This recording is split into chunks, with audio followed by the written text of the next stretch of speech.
मेरा क्वेश्चन आपसे ये है कि आपने कहा कि कांग्रेस एक मजबूत विपक्ष नहीं है, तो आपकी नज़र में और कोई दूसरा विपक्ष कौन सा सही है जो देश को ढंग से अपोज कर सके दूसरी पार्टी को, ruling party? Check and balance रख सके। ठीक है, चलिए और सवाल।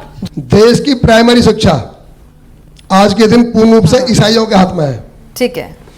दूसरा मेरा सवाल, वामपंथियों के हाथों में हमारा फिल्म उद्योग है और जिहादियों के हाथ में अन्य सारी व्यवस्थाएं जुड़ी हुई है। ये इनके ऊपर हमारा संत समाज और सरकार का क्या एक्शन है? ठीक है, अगला सवाल जी।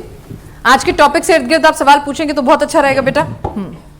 सर, मेरा नाम गीतांजलि है और मैं ये पूछना चाहती हूँ कि कांग्रेस का सारा ध्यान सिर्फ बीजेपी को नीचा गिराने में है। ये कब वो अपने बारे में कब सोचेंगे कि हमें भी एक लीडरशिप क्वालिटी डेवलप करनी है, हमें इस देश को चलाना है, हमें इस पूरी इंडिया को यूनिटी लेके आगे बढ़ना है, रेदर देन कि बीजेपी को कैसे नीचे गिराना है। ठीक है, पीछे सवाल जी। सर, मेरा नाम ज्योति है, मीडिया डिपार्टमेंट से, जेसी बोस यूनिवर्सिटी से। जेनजी के लिए आप क्या कहना चाहेंगे? सनातन धर्म से जेनजीज को भी बहुत अलग रखा जाता है आजकल, तो जेनजी सनातन से जुड़े हुए हैं या अलग हैं ये कोई बता नहीं पाता है। आपका क्या कहना है? भजन क्लबिंग करती हैं आप? आइए। नमस्कार सर, मेरा नाम कनिष्का। मैं इसी के क्वेश्चन में ऐड करना चाहूंगी कि हम जेनजी किस पे यकीन करें, किस पे ट्रस्ट करें, क्योंकि आए दिन इलेक्शंस आते हैं तो वो मंदिर भी जा रहे हैं, मस्जिद भी जा रहे हैं, तो हम कैसे यकीन करें, कैसे हमारा ट्रस्ट बिल्डअप होगा किसी पार्टी पर? ठीक है, डन।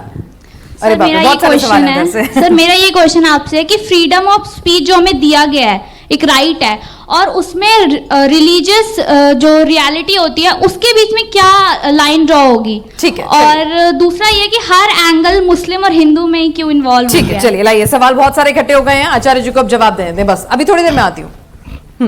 इतने सारे सवालों का एक साथ जवाब दिया कैसे जाएगा? सर, जनता है, माइक ही नहीं छोड़ रही थी, क्या करूं मैं? नेता बन गए ये लोग। I will try my level best, मैं कोशिश करूंगा। पहली बात, सनातन जैन जी, ये इंपॉर्टेंट बात है। सनातन क्या है? मंदिर जाना सनातन है, जनेऊ धारण करना सनातन है, तिलक लगाना सनातन है, कथा सुनना सनातन है, भजन गाना सनातन है, शास्त्र पढ़ना सनातन है, रामचरितमानस का पाठ सनातन है। आफ्टर मतलब है क्या सनातन? तो मैं आज आपको बताना चाहता हूँ कि सनातन क्या है। जो मंदिर जाता है वो सनातनी है, लेकिन ज़रूरी नहीं कि जो मंदिर ना जाए वो सनातनी ना हो। तो ये सारे सवाल उठते हैं। तो इसके लिए आपको भी आज ये बात पता लगनी चाहिए कि व्हाट इज एग्जैक्टली सनातन है क्या। तो सनातन क्या है? तो सनातन के 7 स्तंभ हैं, यानी 7 pillar of Sanatan. 7 pillar of Sanatan कौन कौन से वो पिलर? 1 सत्य, अहिंसा, करुणा, प्रेम, त्याग, तपस्या और बलिदान। जहां सत्य है वहां सनातन है।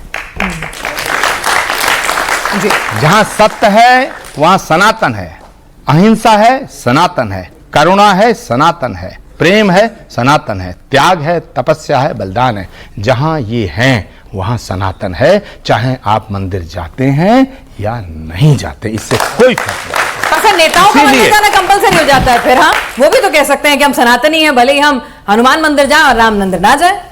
पिनाज, आप ऐसी बातें मुझसे क्यों बुलवाना चाहती हो जो बवाल हो जाए? सच बात यह है, मंदिर में भक्त भी जाता है, संत भी जाता है, जाता नहीं जाता है, मंदिर में बंदर भी जाता है, लेकिन वो केले प्रसाद लेने, और मंदिर में चोर भी जाता है जो घंटा उतारने के लिए। तो ये जो बाकी लोग आपने कही, मैं उनका नाम नहीं ले रहा हूं, आपने जो कहा, तो ये चुनावों में जो लोग जाते हैं, ये घंटे का वजन और उसकी कीमत देखने जाते हैं कि इसमें माल कितना है। नियत, आपकी नियत क्या है, आपका मन क्या है, आपका भाव क्या है। भगवान क्रियाग्रही नहीं है, न क्रियाकृत न अपेक्षनात् ज्ञानवत। भगवान कहते हैं कि मैं किसी क्रिया का, कृत्य का, विधि का, विधान का, अनुष्ठान का मोहताज नहीं हूं, न क्रियाकृत न अपेक्षनात् ज्ञानवत। भगवान भावग्रही है, तो भाव से अगर भजो। संत शिरोमणि कहा गया रविदास जी को, उन्होंने कहा भी मैं गंगा नहाने नहीं जा सकता, तो उन्होंने अपने आप को समर्पित करते हुए कहा कि मेरी तो इस कठौती में ही गंगा है। मन चंगा कठौती में गंगा, और गंगा प्रकट हुई। दूसरा एक सवाल आया कि जब सनातन ये है वो है, तो उसमें जाति व्यवस्था किसने किया था वो सवाल? जी जी, सवाल इधर से आया था। उपाध्याय जी ने। पंडित जी मैं बताऊं कि सनातन में जाति व्यवस्था का कोई स्थान नहीं है। अब आप कहोगे कैसे? मैं आपको प्रूव करूंगा। किसी शास्त्र में, किसी भी हमारे धार्मिक ग्रंथ में जाति व्यवस्था नहीं है। पूरा महाभारत पढ़िए, सबको, कौरवों को, पांडवों को, किसी भी व्यक्ति को जब संबोधन किया है वेदव्यास ने, कहा हे आर्य पुत्र, हे कुंती पुत्र और हे पांडु पुत्र, हे गंगा पुत्र भीष्म। कहीं ये नहीं है जाति क्या है। ठीक, नंबर 1। नंबर 2, कर्म के आधार पर वर्ण व्यवस्था तय की गई।